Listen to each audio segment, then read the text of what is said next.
Hello and welcome to Useful Idiots Monday morning, where we react to the Sunday morning news shows that we watch so that you don't have to. And I am Katie Halper.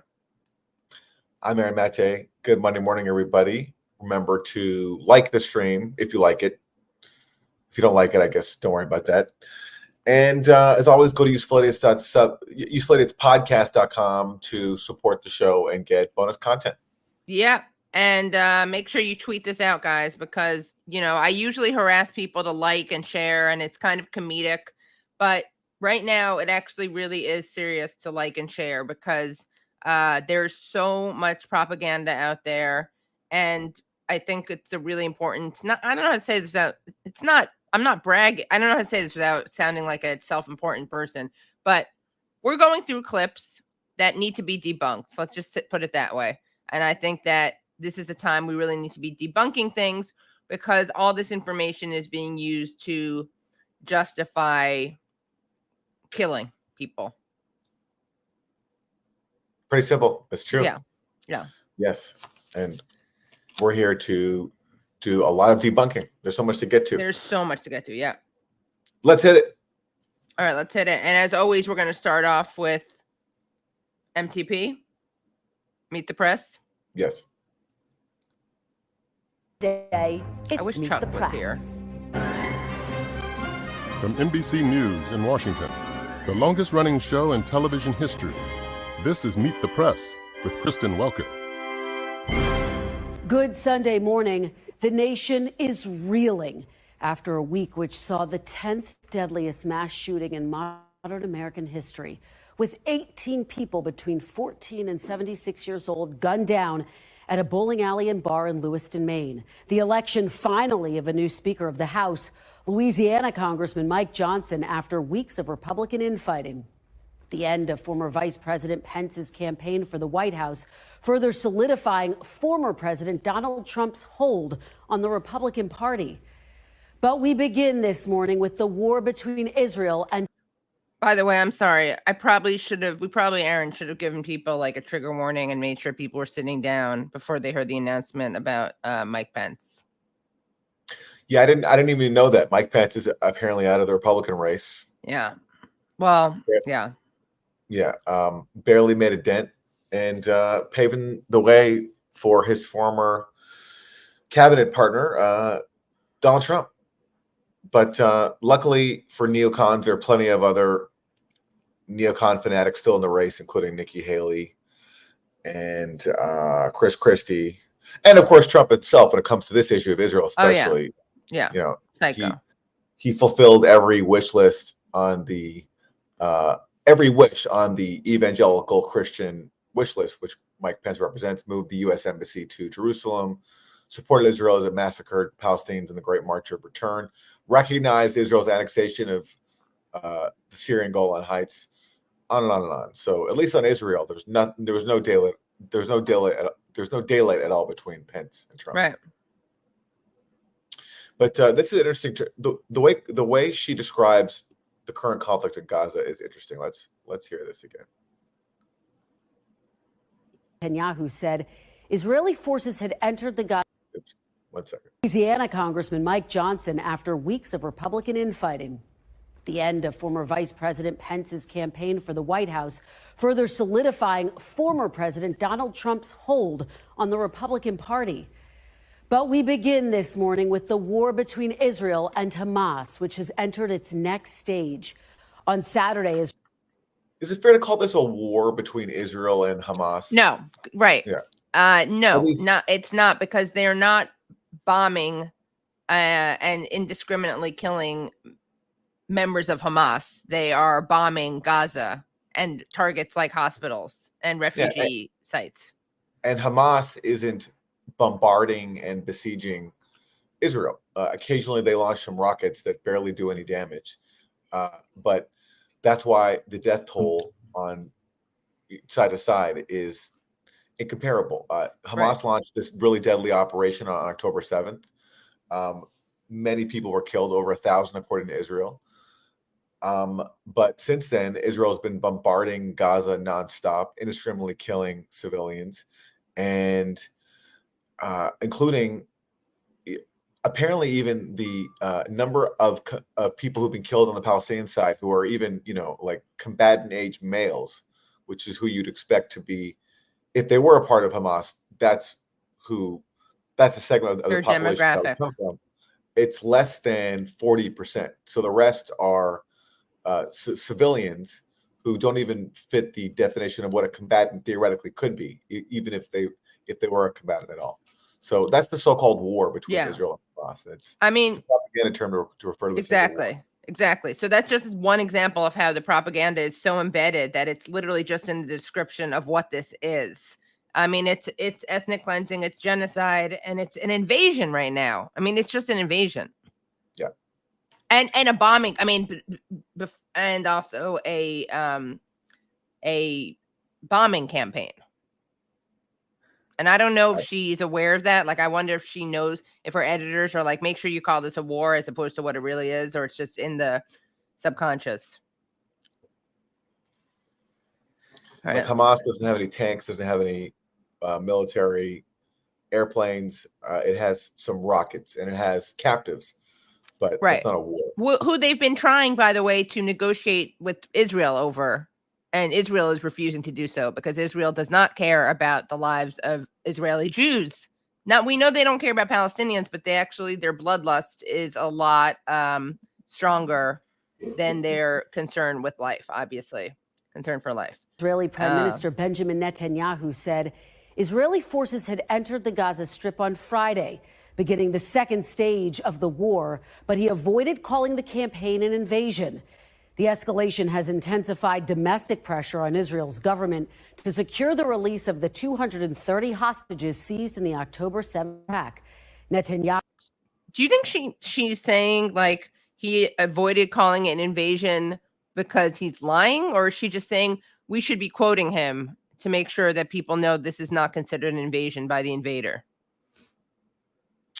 Well, in terms of a ground invasion, I don't think that actually has launched yet. They've sent some people in, but that hasn't gone very well. What they have done is bulldoze Palestinian homes, replicating what they do in the occupied West Bank. Right.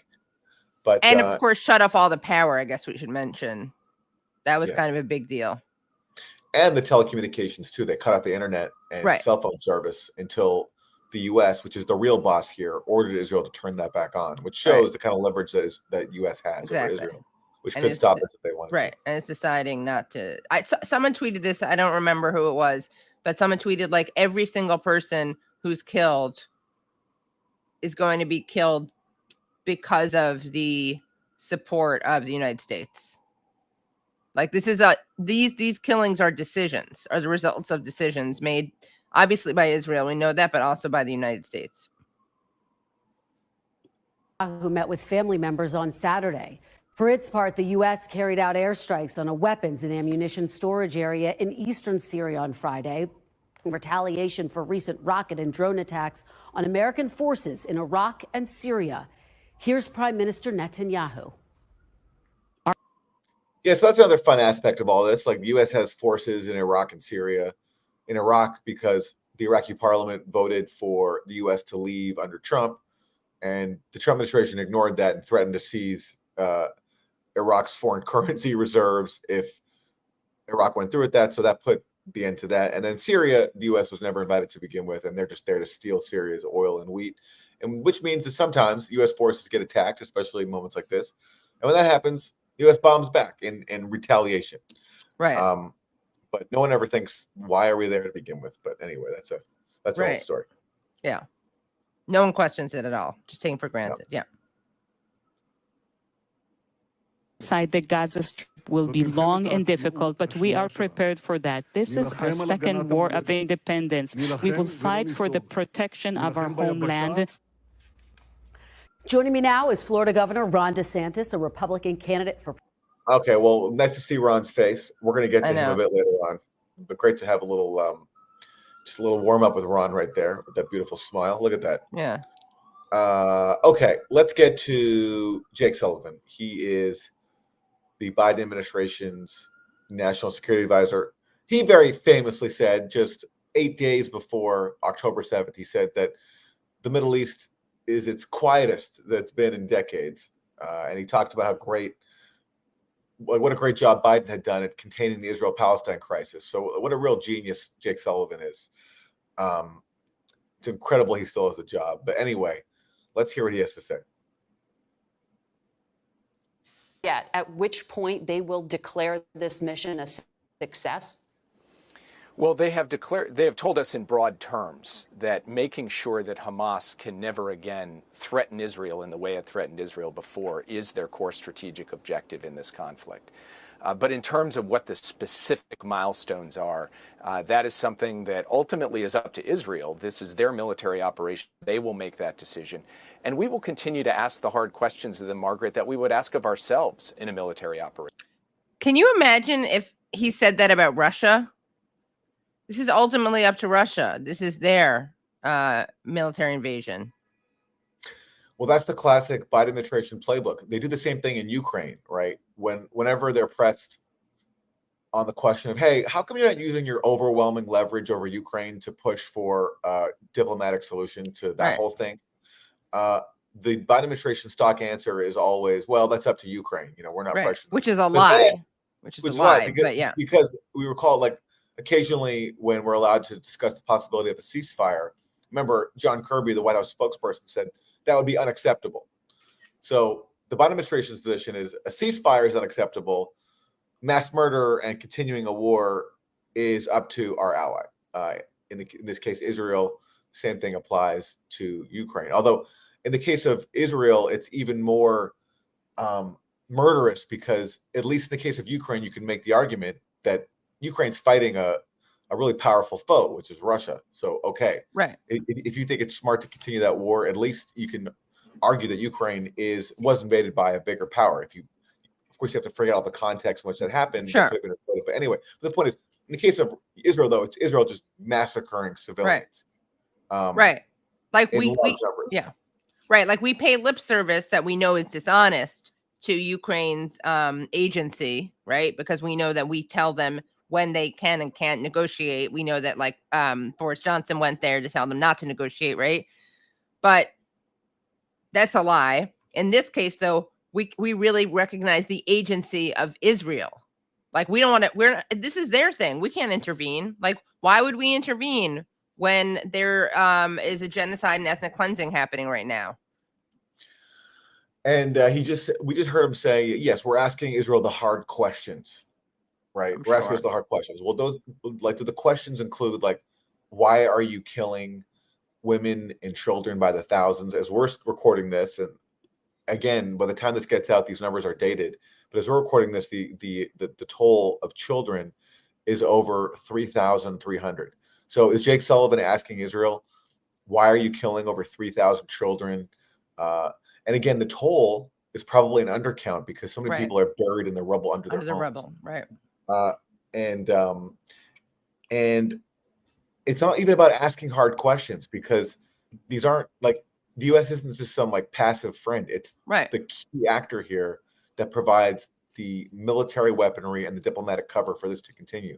So it's not about asking hard questions. It's about making simple decisions such as, do we want to be an accessory to mass murder? And the Biden administration to that question has answered, yes, we do. Like this. What exactly are the objectives? How are the means matched to the objectives? And how will this evolve over time? That's a conversation we've been having. It's a conversation we will continue to have in the days ahead. So it sounds like that end game has not been specifically laid out. Do you expect at this point a full-scale Israeli invasion and occupation of Gaza? Or is that off the table? Well, we'll let the Israeli Defense Forces speak to what their operational planning is, and I'm not going to characterize it on television today. What I will say is that what the hell does that mean? I'm not going to characterize it on television today. It means he's an accessory to mass murder and doesn't want to acknowledge that. Yeah, right. So, because he knows exactly what Israel's plans are. Right. And, but his administration's declining to use its leverage to stop it. So, right. He's going to pretend that he kind of doesn't know what's going on when he knows exactly what's going on. Right. Also, the way he makes it, he said it makes it seem like he was asking to do something inappropriate or rude or something or untoward. I'm not going to do that on television. It's your fucking job. The United States has been very focused on a core challenge here, which is that Hamas is using civilians as human shields. They're hiding behind civilians. They're hiding among civilians. They're putting rockets and other terrorist infrastructure in civilian areas. That creates. By the way, this is just a talking point that they never actually back up. And as Norman Finkelstein has mentioned, using Amnesty International reports, human rights reports, Israel actually uses human shields more than Hamas does. But that's just never questioned.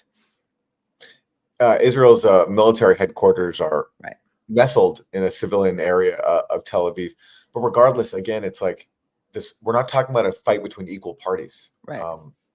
Hamas is a militant organization which has some rockets and some weaponry it can use on the ground. But Israel is one of the most sophisticated armies in the world, bombarding a caged, besieged population that can't even flee.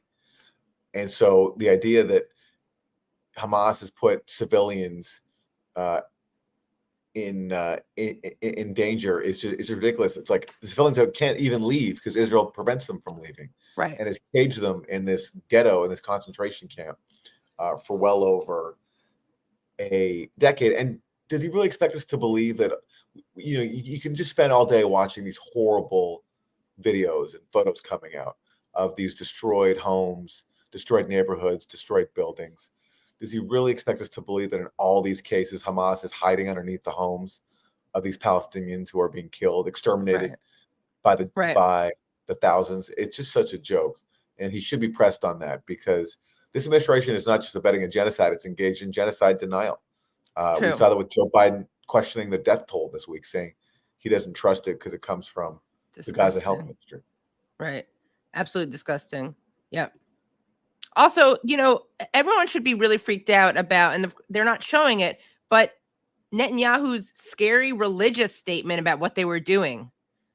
Like he talked about, like, I don't remember the name of the reference. I should have prepared this, but but I forgot to, because I just realized that they weren't mentioning it. But his totally biblical, theocratic explanation of what they're doing.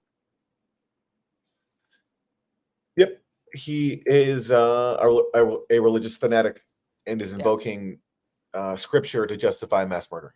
Right, which is sounds a lot like ISIS, right? Which he claims to be combating. He's, the new Israeli line is that Hamas is ISIS.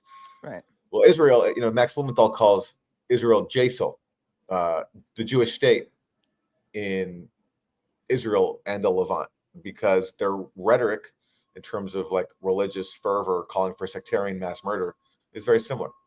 Absolutely. And Israel kills way more people. Right. I don't actually think, by the way, that Netanyahu is a religious fanatic.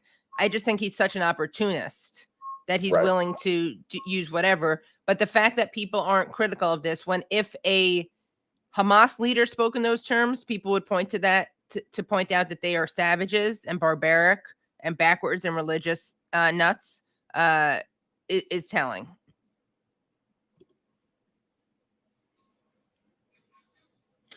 Back to Jake. For the Israeli Defense Forces, but it does not lessen their responsibility to distinguish between terrorists and innocent civilians and to protect the lives of innocent civilians as they conduct this military operation. That's true of striking from the air. It is true of going in on the ground. And this is something that we talk about with the Israelis on a daily basis. And how's that going, Jake? Are they doing a good job? Have you seen them distinguishing between civilians and Hamas from the air? Understand, but I also understand now that there has been a tremendous amount of death in Gaza. I know President Biden said the other day he has no confidence in the numbers presented by Palestinian authorities in Gaza. But I wonder, at which point does the U.S. say there needs to be some cessation of violence? Well, first, President Biden was making a straightforward point, which is that the particular institution, the Gaza Health Ministry, which is run by Hamas, we can't take what Hamas says at face value. But we have also been clear repeatedly. It's so strange that they've tried to adopt this straightforward point he says now, because in the past, the U.S. has relied on the Gaza Health Ministry multiple times. There was an article in the Huffington Post this week about the State Department regularly cites the Gaza Health Ministry. The UN works with the Gaza Health Ministry. They've widely been seen as reliable. And this week, they published a detailed document with everybody's ID number and name who has been killed. And you look at it, so many children. And the reason they have these ID numbers is partly because Israel forces them to keep track of every single person in the Gaza Strip, because Israel, contrary to its own propaganda, controls the Gaza Strip as an occupying power. And so this means they have a pretty good, it's pretty easy to help identify who's been killed by Israeli bombardment. And now all of a sudden, because the U.S. is supplying the weaponry, now all of a sudden we don't trust their figures because the Biden administration is full of genocide deniers. Absolutely disgusting. They're just throwing anything at at the wall and seeing what sticks. Yeah. And again, you can hear this from UN officials. Many UN officials say that actually the official Gaza toll is an undercount because so many people are buried under the rubble of their homes. Right. Which, so of course, it's harder to pull people out now because they have less fuel. Yeah, they have no fuel and they have no equipment. Right. You know, that's why there's all this footage of people digging people out with their bare hands, which means you're going to have so many people still trapped under the rubble of their homes. So if anything, the Gaza toll is an undercount. Can you imagine being someone in Gaza, being bombed, and then seeing how utterly dehumanized and unvalued you are, that no one even cares while people are literally dying in real time under rubble? Like, these are people who could be saved potentially. I mean, some of them are dead, obviously, but there are people who get pulled out. And just because there isn't fuel, they're being condemned to death. Yeah. Meanwhile, your aggressors are claiming that they're the victims. Right. Absolutely. That's Israel's narrative. Israel's the victim here. And Israel's supporters of places like the U.S. are also claiming that they're the victims too. Katie, so many of our fellow Jewish Americans have fallen into that. I mean, I shouldn't say so many. Some, I don't know. Some. It's a thing. Like Amy Schumer, remember, posted that meme about how she was somehow a victim. Oh yeah, no one stood with her. Yeah, no one stood with her alone. Yeah, as Norman Finkelstein said on my show when I had him react to her, Amy, you're about alone as someone standing in Times Square on New Year's Eve. That's how alone you are. Yeah. Also, Blossom, Mayim Balak, whatever her name is, Regina Spektor, they're terrible. They're basically, there are two types of Jews in the world, okay? I'm saying it now.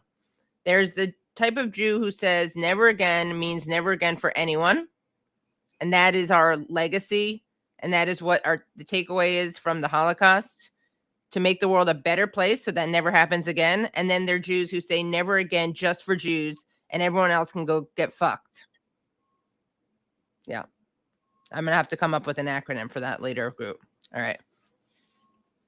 That we have seen thousands of Palestinian civilians killed in this conflict, that is a tragedy. Each and every one of those individual deaths is a tragedy. And that the life of every civilian, Palestinian, Israeli, anyone, is sacred and has to be protected. And it is important. It's so inspiring as he supplies the bombs that are killing Palestinians by the thousands, blocking UN resolutions to stop the slaughter, and refusing to call for a ceasefire. At best, they're calling for a so-called humanitarian pause, which just means pause the bombing for a second before it continues and more people are exterminated. Just disgusting. I mean, he should be confronted on paying. I mean, maybe he is here on paying lip service to Palestinian deaths that he is directly complicit in. Yeah. And for Israel to distinguish between going after terrorist targets to take out terrorists who continue to threaten Israel and going after civilians, that is an obligation and a responsibility for Israel, and it's something that we will continue to press them on. We also believe that there should be humanitarian pauses to get hostages out, potentially to get aid in, and we will continue to work toward that end. I know. By the way, I like the way it's to get hostages out, potentially to get aid in. Yeah. So, okay, the humanitarian pause that he wants would somehow magically lead to Hamas releasing hostages without Israel releasing any of its many more Palestinian hostages, all these thousands of people that are in Israeli prisons. So somehow he believes that pausing the bombing will get hostages out. And he says potentially get aid in. Right. So he can't even Disgusting. bring himself to like endorse sending some aid in during a pause. That's even potential there because he's such a sadistic monster. Right. Wow. Because Palestinian lives don't matter. I mean, they're saying that in everything that they're doing. And it's unbelievable that he can say that shit out loud. People are going to look back at this moment. You know how people look back at the Holocaust and wonder like what people were doing and how they could stand by while this happened? People are going to look back at this moment that way. I agree. And there was a meeting last week at the White House between Biden and some Muslim American leaders. Keith Ellison was among the people who met with Biden. And one of the people on the invite list was Palestinian American, who lost a lot of relatives. And after that happened, this person criticized the Biden administration and its policy. So that person was disinvited from the White House. So Joe Biden, what a disgusting coward, is fully aware of his place in history and doesn't want to meet the relatives of his victims face to face because he knows what he's doing. Right. He's that cowardly. Okay, we have more Jake. I've heard this, and frankly, some of the language is a little contradictory, or it sounds that way, because Secretary Blinken said even a temporary pause in bombing would benefit Hamas. He said that on this program last week. Then a few days later, he went to the UN and said a humanitarian pause must be considered. Then the U.S. at the UN voted against a humanitarian truce. So what exactly is the Biden administration calling for here? Because everyone from the Pope to the World Health Organization to the UN is saying just stop the violence for a period of time at least. Well, what a lot of people are calling for is just a stop to Israeli military action against terrorists, period. Just stop. No more. Israel cannot go after terrorists who conducted this largest massacre of Jews since the Holocaust and who continue. Yes. So a lot of people, for some reason, are calling for an end to a massacre because that's what's going. He talks so often about this massacre of Israelis on October 7th. Yes, there was a massacre then of Israelis, but is that license to commit a far worse massacre with our support in the day since? And he's saying, for some reason, it's crazy to call for an end to that. And by the way, even on the narrow issue of like how many so-called terrorists in Gaza are being killed, how many actually have been killed? How many of the people who've died so far are actually militants with Hamas versus innocent civilians who have nothing to do with Hamas? Can they give us a precise number? Israel's claimed to have killed a couple of people. You can count those on two hands at most, I believe, the amount of confirmed names of Hamas militants that Israel says it's killed. I think I've seen 20 is like the highest that I've seen. I apologize. So four hands. You can count on four hands, yeah. 4 hands. But we're talking about a death toll of thousands of people, including more than 3,000 children. And Jake Sullivan has the gall to characterize that as an operation against Hamas terrorists. Right. It's an extermination campaign against Gaza civilians. Yeah. And they're announcing this. That's what's so amazing about it is that the Israelis are making it clear. They said that they care more about damage than precision.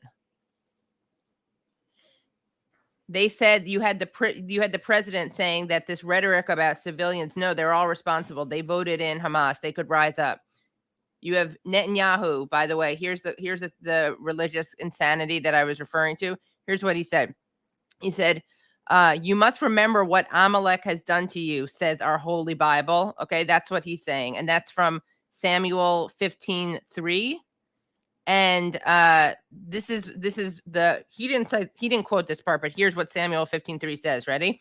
Now go and smite Amalek and utterly destroy all that they have and spare them not, but slay both man and woman, infant and suckling, ox and sheep, camel and ass.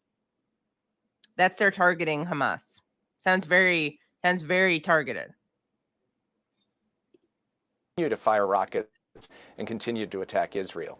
We have taken the position that Israel has a right to defend itself against terrorist attacks. That is different from what Secretary Blinken spoke about, which was a humanitarian pause. A pause in the fighting, for example, so that there's a period of time where there can be safe passage of hostages. So just hours. President Biden and his whole team are working extremely. So safe passage of hostages, yeah. not of civilian hostages by the millions who are kept hostage in Gaza and can't leave. So they, according to Jake Sullivan, the people of Gaza should continue to be caged.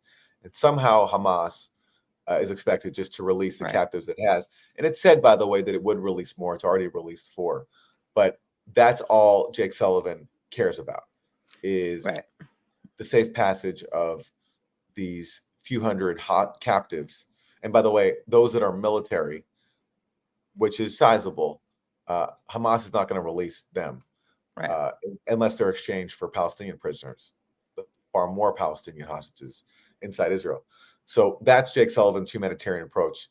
We can have safe passage for captives, not for the people of Gaza. Right. Because some lives are more valuable than others. It's very clear from everything that they're doing. Extremely hard to get those hostages out.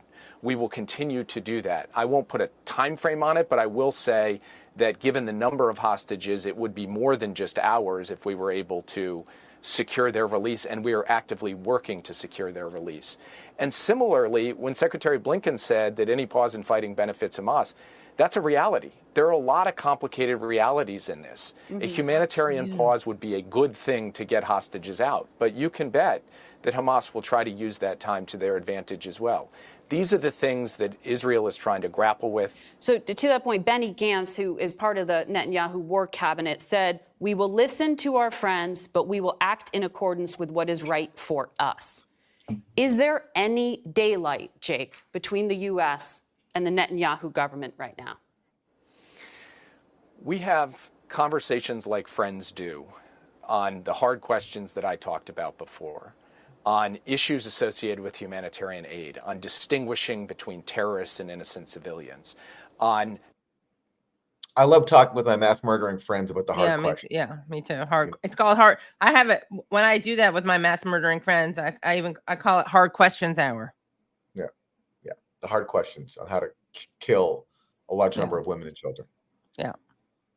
I know we pointed this out, but it's unbelievable that they're just talking about this humanitarian pause for the sake of releasing hostages. Yeah, the contempt for the people of Gaza is it's genocidal. It's like we're watching Nazis casually muse over the proper course of action against their targets. I don't see a huge distinction. It's so cruel and heartless. And at least in this case, Margaret Brennan's actually, compared to everybody else, is asking some somewhat decent questions. Of course, it's nowhere near the kind of scrutiny that Jake Sullivan should get, but this is actually the best I think we could possibly expect on corporate TV. I would love to have him on and just show him the videos of all the children and ask him if he's okay with that. Those conversations happen multiple times a day. They happen between the president and the prime minister. They happen by the Secretary of State, Secretary of Defense, myself, other senior members of our administration. We talk candidly. We talk directly. We share our views in an unvarnished way, and we will continue to do that. But sitting here in public, I will just say that the United States is going to make its principles and propositions absolutely clear, including the sanctity of innocent human life. And then we will continue to provide our advice to Israel in private. Oh, great. I feel a lot better now because the United States is so good about the sanctity of human life, as we saw with Iraq, as we saw with the bombing of the hospital in Afghanistan. Yeah. I understand this is another country's decisions here, but the U.S. gives more than $3 billion a year in aid to Israel. Some of those weapons being used in Gaza are purchased or help to be purchased with U.S. taxpayer funds. So whether it's intended or not, to some of the world, it looks like the U.S. is endorsing all of what Israel is doing here. Are you at all? Great question. And look at the dopey look on his face. I know. He knows he's complicit in mass murder. He has to pretend as if he's some sort of, sober-minded credible individual who's not an accessory to mass murder. Disgusting. I hate him. Also, totally superficially, but how does he manage? How do you manage to have real hair that you make look like a toupee? All right, less to important, be more limited in its tactics or more strategic?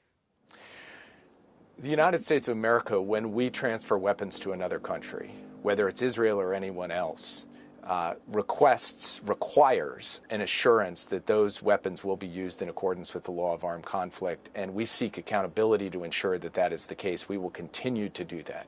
We will.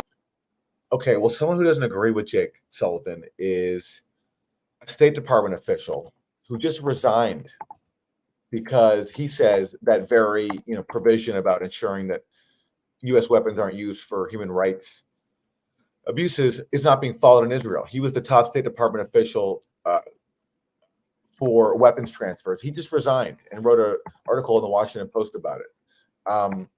So that would be a good thing to point to Jake Sullivan as he claims that the U.S. is following its own law, because a top State Department official named Josh Paul, that's his name, he just resigned, saying that very safeguard is not being followed. So the very person who was responsible for what Jake Sullivan says was being implemented just resigned because it's not. Yeah, it'd be nice if she had him on. Yeah, he's made the rounds. He's done some interviews. He's available. Yeah. Okay, we spent a lot of time on Jake Sullivan, so let's move on from him. But it was important to hear because he is the face of the Biden administration right now. Because it's not like Joe Biden's going to go on TV and defend his own policy in an interview. He can't possibly do that.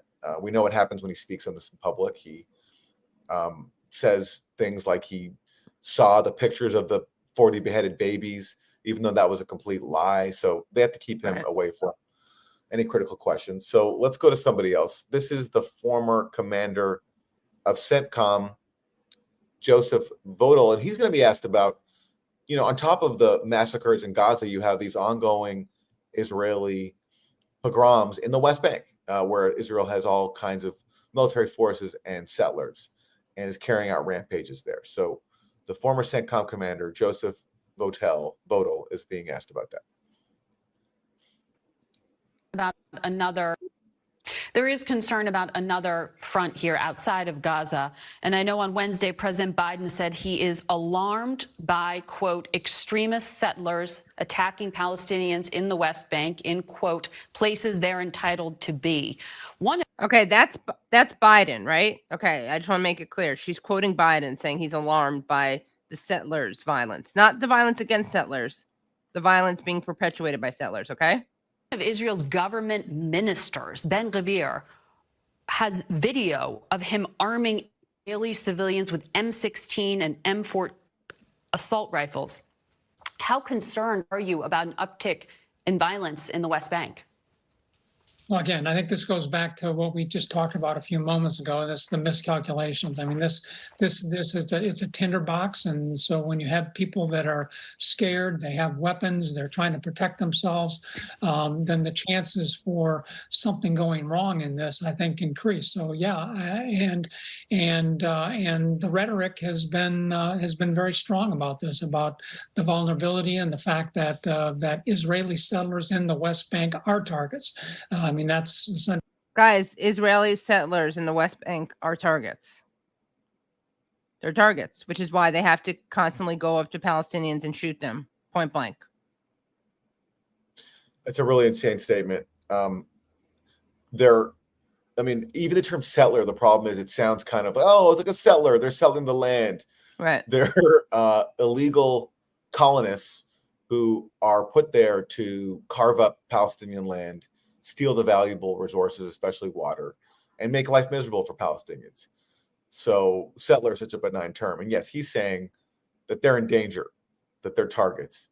And that's who, of course, his empathy is with, because Israel's a settler colonial state. And, that's what the American ruling class identifies with and protects.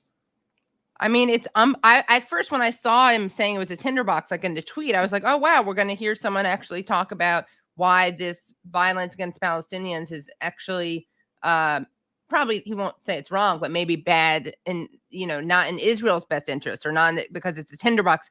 No, it's a tinderbox because these poor settlers are vulnerable and have to defend themselves. Essentially, what these Islamic movements have been saying. So I think it's an extraordinary critical situation. It could flow out very quickly. The Islamic movements are saying these settlers are targets. Okay, I don't know what he's talking about, but you know what the settlers are doing? They are targeting Palestinians. This isn't just rhetoric. This isn't just his Islamophobic analysis. But we actually have them targeting people. I mean, it's unbelievable. You can't make it up. And even the premise of the question wasn't her ad-libbing it, wasn't her editorializing it. I mean, she was citing Biden talking about this. Biden, I don't want to say to his credit, he was just stating facts, but mentioned that Palestinians were being killed. Not that settlers were being targeted. Okay, let's move on to House Foreign Affairs Chairman Michael This guy McCall. looks like a sex offender, serial killer, but that's neither here nor there. Okay. Michael McCall, chairman of the House Foreign Affairs Committee, he was on Fox News. Foreign Affairs Committee Chair, Texas Republican Michael McCall. Great to have you back with us, Mr. Thanks, Shannon. Thanks for having me. Let's start with Iran. Overnight, their president said this on Twitter or X, whatever we're calling it now. He says Zionist regime's crimes have crossed the red lines, which may force everyone to take action. Washington asks us not to do anything, but they keep giving widespread to Israel. And he goes on from there. This after the Defense Department says there have been 20 attacks on U.S. troops in that region by Iranian proxies. You have the Iranian foreign minister standing up at the UN here, basically threatening the United States on U.S. soil. What do we do about Iran? Well, he talks about putting the United States on fire if this happens. This is really started by Iran, really by their proxies. Hamas is a proxy of Iran. Hezbollah. We don't want Hezbollah to light up. They have 100,000 rockets they can fire in, overload the Iron Dome. And meanwhile, they've been also the militia groups in Iraq and Syria have been hitting our troops in Iraq and Syria. Finally, the administration is responding to this. Also, they put aircraft carrier strike groups in the Mediterranean and Persian Gulf for deterrence to ensure that this does not escalate. But that's our biggest concern. Well, where are you on, we've talked about on this show that Senator I mean, there's so much to correct there, but the one thing I think is important to focus on is this idea that Hamas and Hezbollah are just proxies of Iran, like whatever Iran says they do. It's not true. All these groups have their own strategy, their own alliances. For example, Hamas has at times really contradicted Iran, like in the Syria dirty war. Elements of Hamas, not the entire Hamas leadership, but some elements of the Hamas leadership actually sided with the U.S. in trying to overthrow the Syrian government. So that's just an example that to call Hamas just some Iranian proxy, it's really false. And if anything, you could argue if Hamas is a proxy of anybody, it's Qatar, because Qatar gives Hamas a lot of money. And you could also argue in some ways, I mean, this also is not entirely accurate, but Israel has also used Hamas as a proxy in some way, because Israel propped up Hamas when it first was created, because it saw Hamas's rise as a way to undermine the secular Palestinian leadership based in the West Bank and elsewhere. The PLO. The PLO. At the time, they're also in Tunisia, in exile, because the PLO was calling for a Palestinian state, and Israel doesn't want a Palestinian state, so they sort of enabled the rise of Hamas to undermine that. And that's why Netanyahu reportedly even said just a few years ago, the best way to prevent a Palestinian state is to prop up the rule of Hamas in Gaza. Even though, by the way, Hamas has previously accepted at times a Palestinian state within the internationally recognized boundaries of Israel and Palestine. But so this idea that Hamas is just blindly taking orders from Iran, it's just false. Right. But it's part of the playbook, the American playbook. Senator Graham has said, listen, we should go after Iran's oil infrastructure. At least they should think that we will actually physically attack it if they continue to press some of these issues. I think, the sanctions, we have not enforced sanctions on Iranian oil. And so we've had about $30 to $60 billion they've made money off of by evading our sanctions. That goes straight into funding of terrorist organizations like Hamas, like Hezbollah. In addition, the $6 billion So, yeah, we have the right to choke off an entire country's major industries like oil, and they evade our sanctions. It's kind of like if someone like avoids the traffic light, then they're breaking the law because they're not following the traffic light. Like, we control the world, so if somebody is evading our sanctions, then that's somehow nefarious because we have the right to impose them to begin with. It's just like the presumption here is that we have the right to police the entire world, and no one has the right to sell their own oil unless we tell them it's okay. It's a very Godfather-like mentality. It is. Well, because we're gangsters. We're a gangster nation. All right. For the sake of time, let's move on because we will. Wait, I just want to play. Can we just play a couple more seconds of that one? Sure. Yeah. All right. Part of this hostage negotiation. I'm going to mark up a bill next week to sanction that money from ever going into Iran. There's no reason to put $6 billion into the biggest state sponsor of terror. Okay, there are a lot of other countries weighing in, and many of them, we know that they're enemies. I mean, Iran clearly wants to destroy America, but we've got Turkey, and I want to put up some video of a massive pro-Palestinian demonstration there yesterday. So just as an aside, Iran clearly wants to destroy America. That's just take it at face value. Iran wants to destroy America. Well, is Iran threatening to bomb America the way American politicians regularly threaten to bomb Iran?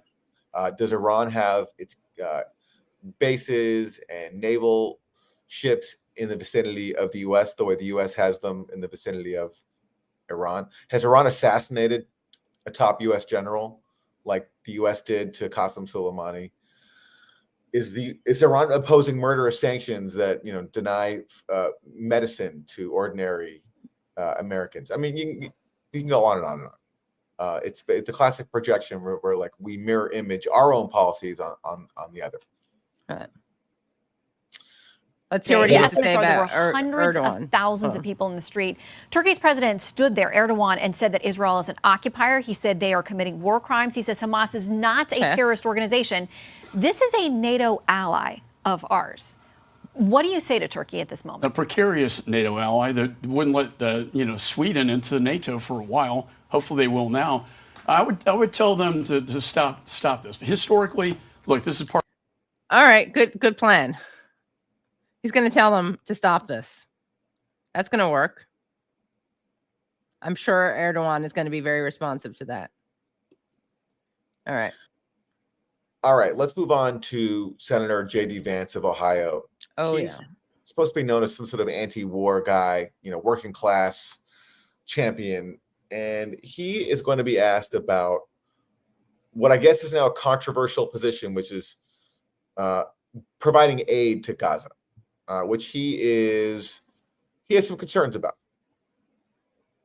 Of the population, half of the population of Gaza are children. Sure. Why don't you think the United States can do what Leader McConnell talked about there and provide aid to them? Well, first, Leader McConnell is right, of course, that there are a lot of innocent people in Gaza. We certainly don't want to cause any harm to them. We also have to be, again, reasonable about what we can accomplish. Who delivers the humanitarian assistance? Fundamentally, Hamas is in control of the entire territory. So if you deliver a large amount of humanitarian assistance, who's it going to go to? The children in Gaza or to the Hamas fighters on the front line? Well, I fear it's going to go to Hamas. The Red Cross, all the international organizations who have been there and administering and, frankly, stepping up because the government has failed the Palestinian people, in the words of a lot of analysts on both sides of the aisle. Stepping up, but I think there's still a lot of evidence with a lot of these international organizations that when we send aid into Gaza, a lot of it goes into the wrong hands. And that's what those of us who are critical of the president's posture are really worrying about. We don't want to basically fund two sides of the exact same conflict, fund Hamas. Right. We only want to fund Israel while they ethnically cleanse Gaza. Come on. Let's to be fair, I mean, he's being honest about just exactly whose side we're on. Fund Israel seems like a really bad deal for American taxpayers. Most of all, it's just stupid. Well, it's not aid to Hamas. It's aid to the Palestinian people. Sure. And look, a million of which are children. And if I could wave a magic wand and give aid to the Palestinian children, I will. But given the realities on the ground, I think if we divert resources to Gaza, it's going to fall in the wrong hands. So you don't trust? Well, that solves it. If he had a magic wand, he would give the aid to the Palestinian children. But since he doesn't have the magic wand, then sorry, Palestinian kids. Yeah, you're shit out of luck. Yeah, we're gonna work on that magic wand though, in the hopes that maybe one day you can get some life-saving aid, and then maybe babies in incubators cannot die because the fuel doesn't run out in Gaza until JD Vance gets a magic wand. Right. It's either a magic wand or death. Sorry. Yeah. There's no in between. I'm actually gonna donate to his campaign just because I really want to see him with that magic wand. That's right. Yeah, that's a good thing to run on. Okay, let's move on to another Republican, Ron DeSantis. Oh my this God. is he is now calling for more measures to including banning pro-Palestinian groups from state colleges. So here he is explaining this policy. The statements that you have made recently about those protesters. This week, you called for the banning of pro-Palestinian groups from Florida state colleges. Your Republican challenger, Vivek Ramaswamy, says that violates the First Amendment rights of these students. He writes, quote, "It's a shameful political ploy. It's unconstitutional. It's utter hypocrisy for someone who railed against left-wing cancel culture." What is your response to Mr. Ramaswamy? Of course, it's 100%. This is not cancel culture. This group, they themselves said in the aftermath of the Hamas attack that they don't just stand in solidarity, that they are part of this Hamas movement. And so, yeah, you have a right to go out and demonstrate, but you can't provide material support to terrorism. They've linked themselves to Hamas, and so we absolutely decertified them. They should not get 1 red cent of taxpayer dollars. And we also have strong laws in Florida against fundraising for groups like Hamas, and we are enforcing those vigorously. It's not a First Amendment. You know, I want to make sure I know who he's talking about. I don't remember the group exactly. Was it Students for Justice in Palestine? I don't want to. Yeah. But whoever it is, I really doubt they said, "Hey, we're a part of Hamas." What they probably said was, "We stand with resistance." Yeah, and something along those lines. Yeah.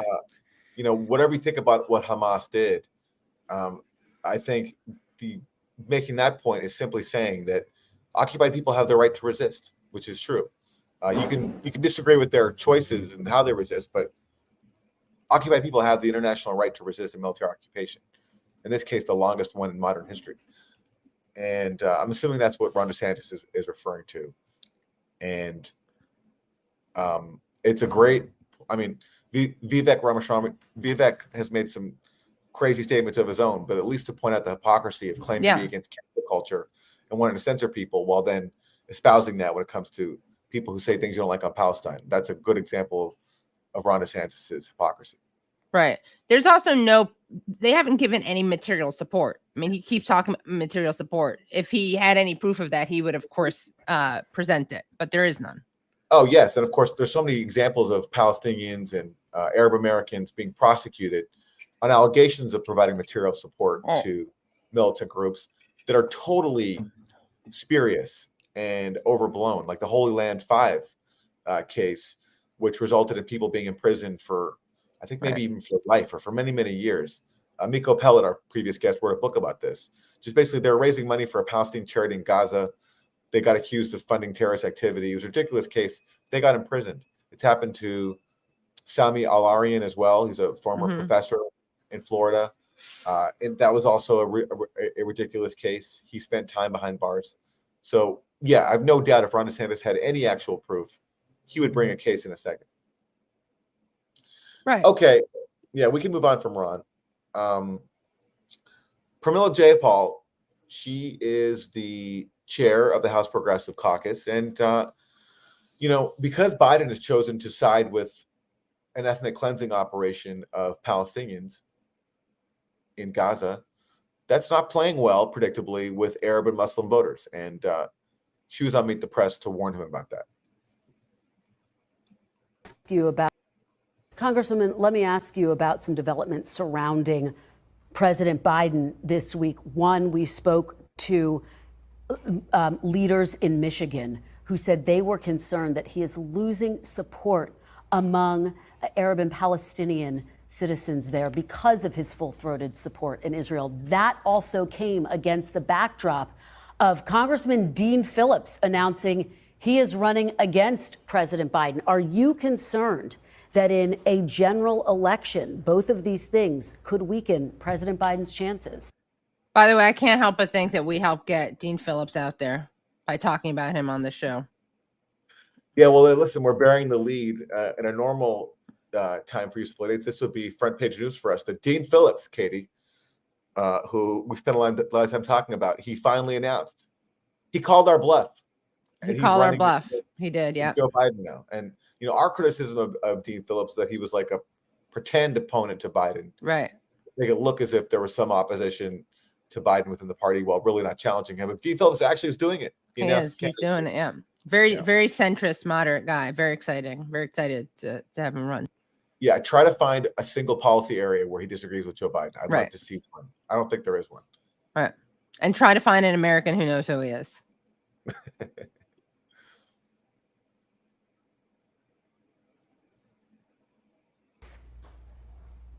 Well, let me say, Kristen, that I have been one of President Biden's biggest supporters. I have been proud to be a partner as he has been courageous and strong on the domestic front. He has really called out the injustices for average working Americans across this country. But is he going to be weakened, Congresswoman? Has he? I mean, also, like, my follow-up would be, has he really? Has he really? Yeah.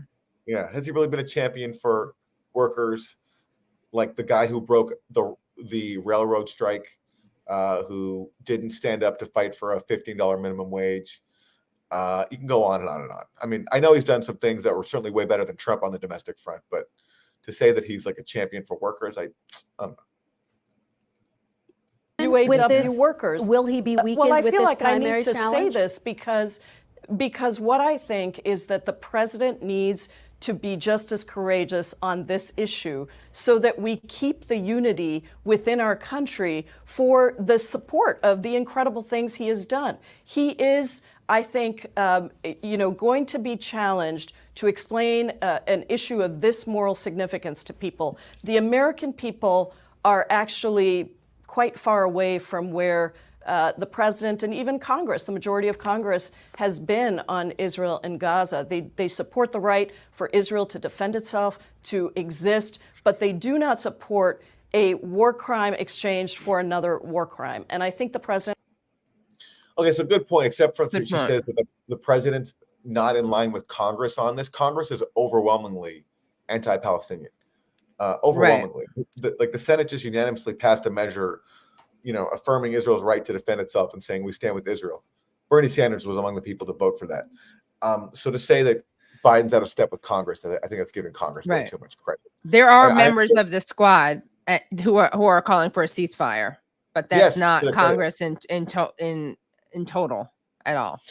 The last time I checked, there was a point. Maybe this has changed since. I hope it has. All the people who called for a ceasefire in Congress were people of color. So not one member of Congress who's white had managed to sign onto a ceasefire resolution, which I thought was very telling. And hopefully that's changed since, but maybe it hasn't. And so anyway, that's just an illustration that of how Congress, with some exceptions, has been anti-Palestinian, pro-mass murder. Right. But good for Pramila for at least making the warning to Biden that, yes, this is going to hurt his election chances. And there is a big Arab American vote in Michigan, which Biden will need to win. Right.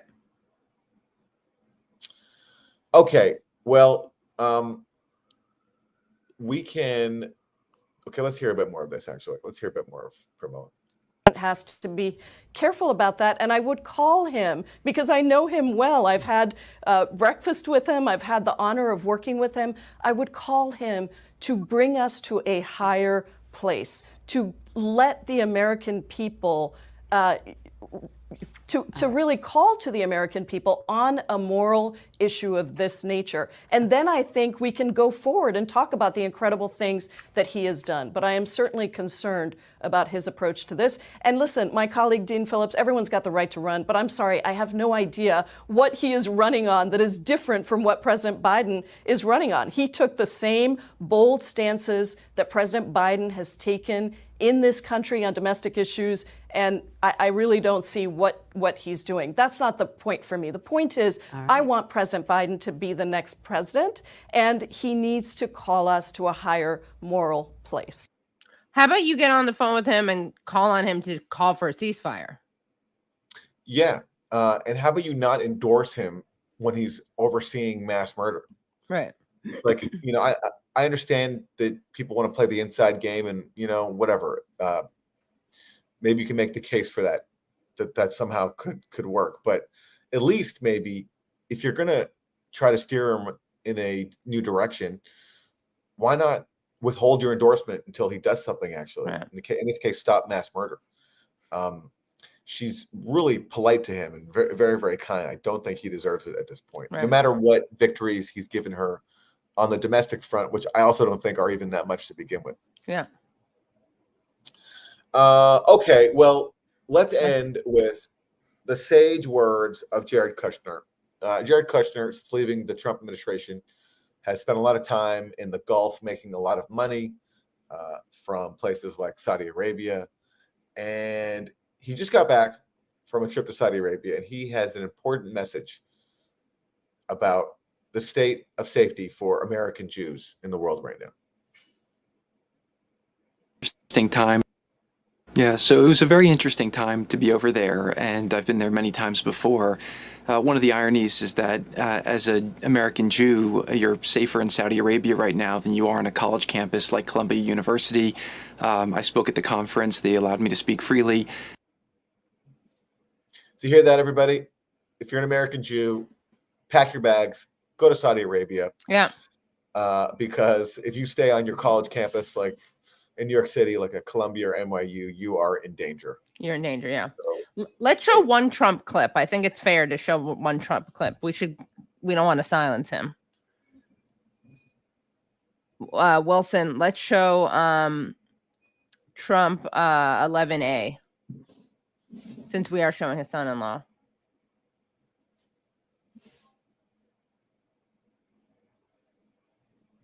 Saturday, on that terrible Saturday morning, the world saw once again that the conflict between Israel and Hamas is not a conflict between two equal sides. This is a fight between civilization and savagery, between decency and depravity, and between good and evil. There is no comparison between a group that worships death and a group that cherishes life and cherishes our nation. Every single life that is lost in this conflict is on the shoulders of Hamas alone. It's Hamas alone. And I think you have to really add in the word Iran. Iran, people don't want to talk about it. There can be no sympathy, no excuses, and no escape from these monsters, and we will do what has to be done. And yet Joe Biden's feeble first act, one of the worst messages I've ever seen sent out to bad people, after more than 1,400 innocents, including over 40 Americans, were murdered or kidnapped. And think of this, we immediately announced that we're giving Hamas $100 million. We're going to give it to them into Gaza, but they take it 100% of it. They don't take 90%, they take 100%. Mark knows that better than anybody. They take 100%, and we give them money hand over fist, and we've been doing that for many years. And then, all right, that's enough. He's ranting about